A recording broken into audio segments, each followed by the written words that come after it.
I want you to imagine for a few minutes that you were 9 or 10 years old. And when you were 9 or 10 years old, things that were important to you were probably maybe a baseball game, or collecting Pokemon cards, or watching videos. Finding out who was going to sit with you at lunch was a big deal when you were in 4th and 5th grade.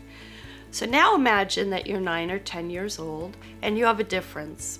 Andrew was born with a facial difference. He was born missing his mandible, and he was born without a tongue.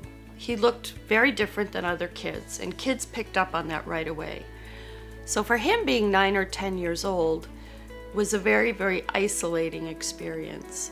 He often had difficulty making friends. He often sat alone at lunch. The entire 4th grade, Andrew didn't have a friend. He would come home at the end of the day and relate these stories to me, which broke my heart.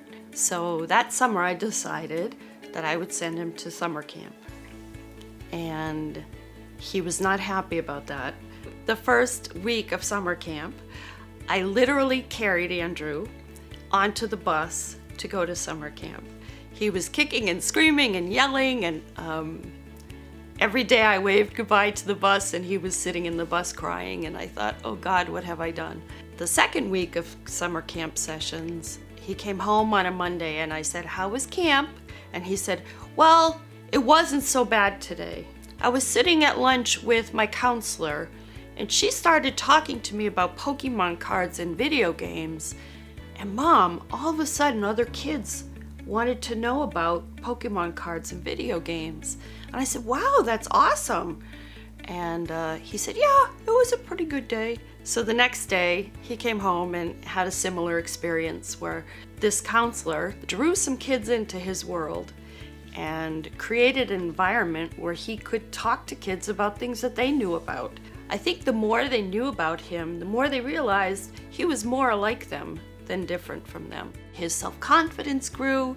He talked more and more about new counselors that he met, and somebody picked me for their team, Mom, and it was just amazing. And I just watched him turn from this shy, timid little boy into this very self-confident teenager who really felt good about himself.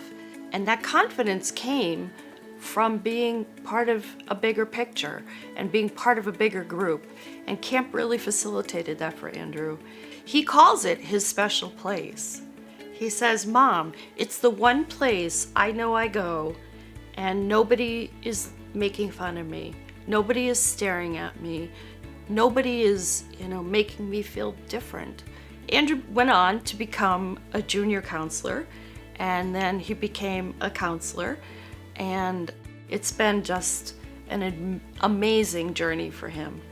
And I totally attribute his ability and where he is today to that summer back when he was 9 years old. I want other children to have that experience that Andrew had. And I want other counselors to have the experience of working with children who changed their lives. One of the things that I really love about the YMCA camp is that there's so many different kinds of kids at camp, and they do try to get kids to connect.